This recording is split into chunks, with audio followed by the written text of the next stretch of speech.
Hi, I'm Amy Irvine, founder of Rooted Planning Group, and this is Money Roots, a podcast where my team and I explore the real conversations behind financial planning.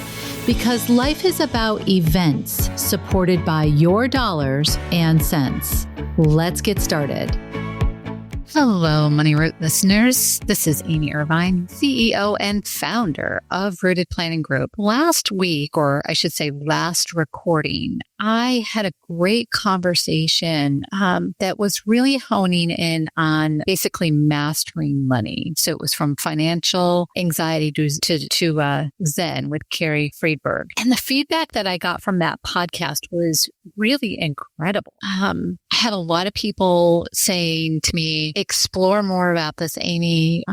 We would really love to know more about connection between emotion and money. So I gave some thought to that and kind of broke it down into a couple of different categories of things that I think people are most often connected with. One of these. So one is potentially why you feel like you are sabotaging your own finances. And I really focus on the word feels like, because that emotion of feeling like you're sabotaging anything is so overwhelming. And I think when we look at those sort of things, like, are we putting our head in the sand? Are we impulse spending and putting our head in the sand? Are we avoiding bills? Are we ignoring our budgets if we have budgets? A good friend of mine, Carl Richards, talks about the anxiety that he gets when he goes to the mailbox, and we couldn't figure out why. And it was tied back to when he was a child and there were some IRS issues with his family. And he realized finally that, that was the connection of going to the mailbox, is that there was some letter that was going to show up from the IRS. And so sometimes avoiding,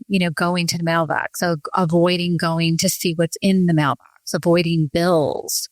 Those could be things that people are doing that are so deeply rooted that you don't understand why you're actually doing it. Sometimes people will say, I'm just bad with money. And to me, again, those are really hard words that people use on themselves. I'm just bad at anything. I've heard people say, I'm bad at math. I'm bad at science. I'm bad with money. I'm bad with exercise. I'm bad. And you're self-identifying conflicts with yourself when you accuse yourself of being bad at anything. Maybe you're not the most athletic person. Maybe you can't run a marathon at the same pace as somebody who is a bit more built for it or spends more time training on it. But that doesn't mean you're necessarily bad. It just means that you're different.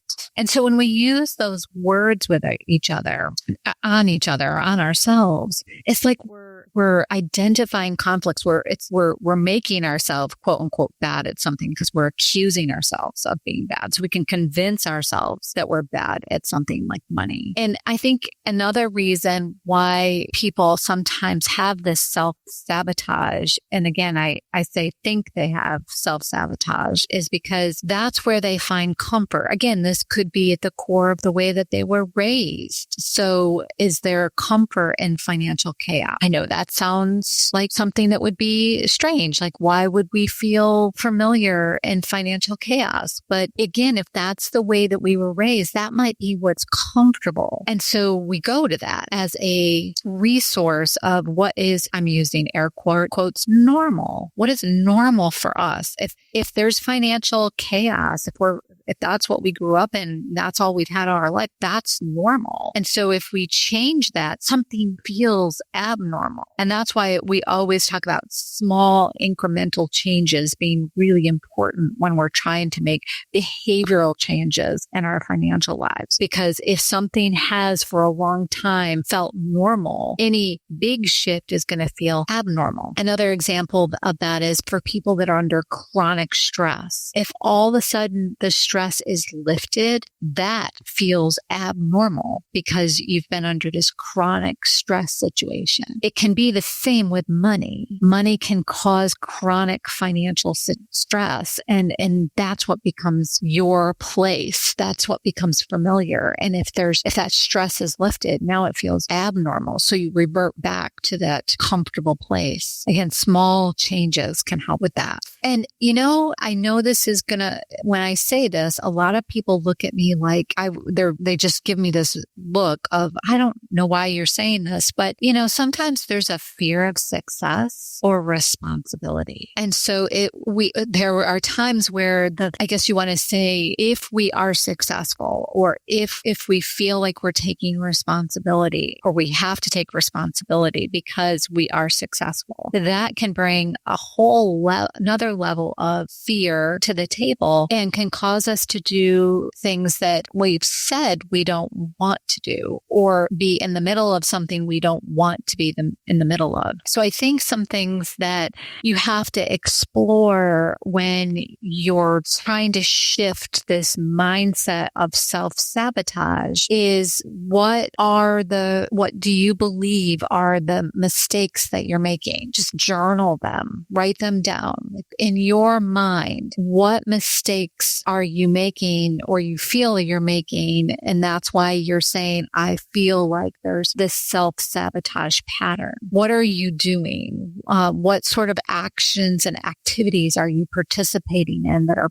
putting you in that particular position? And then let's take a step back and maybe even think about journaling about what your upbringing is. We have a great tool that we use with clients that actually kind of does ask some questions, it does ask some questions about your money story. What was it like when you were a kid? Were there periods of times in your life where money felt good or money felt stressful?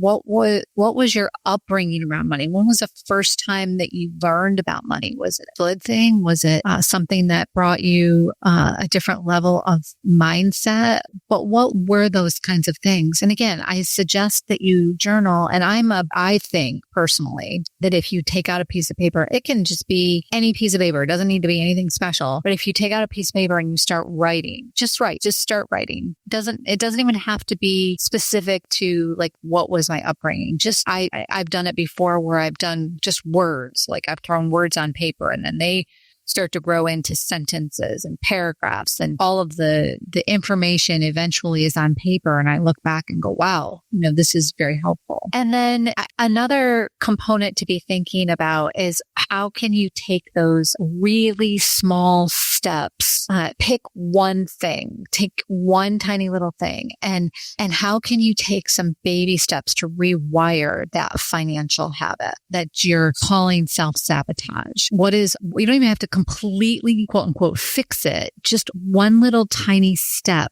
to work towards removing or helping or doing something that you would say works against the self-sabotage pattern that you wrote down, those quote unquote mistakes that you wrote down initially. Walking through those 3 questions, why do people repeat financial mistakes? How does upbringing affect financial behavior? And can you rewire financial habits, or how can you rewire financial habits? Those 3 primary questions are great if you are feeling like you are self-sabotaging. I have 4 more topics that I'm going to cover over the course of the next few podcasts. Up next is a topic around money shame. So stay tuned. Tune in to the next podcast in a couple weeks on money shame. If I'm lucky, I'll get a guest speaker to come on and actually participate in that discussion. I have somebody in mind specifically that I'd love to have on for this podcast on money shame. But in the meantime, if you have any questions or thoughts, we'd love to hear them. And if you'd like more topics like this, or would like me to dig in a little bit more, please feel free to send me an email or respond to the messages that go out in our releases. We would love to know what's important to you. Thanks for listening, everyone. And don't forget to share if you like what you're hearing.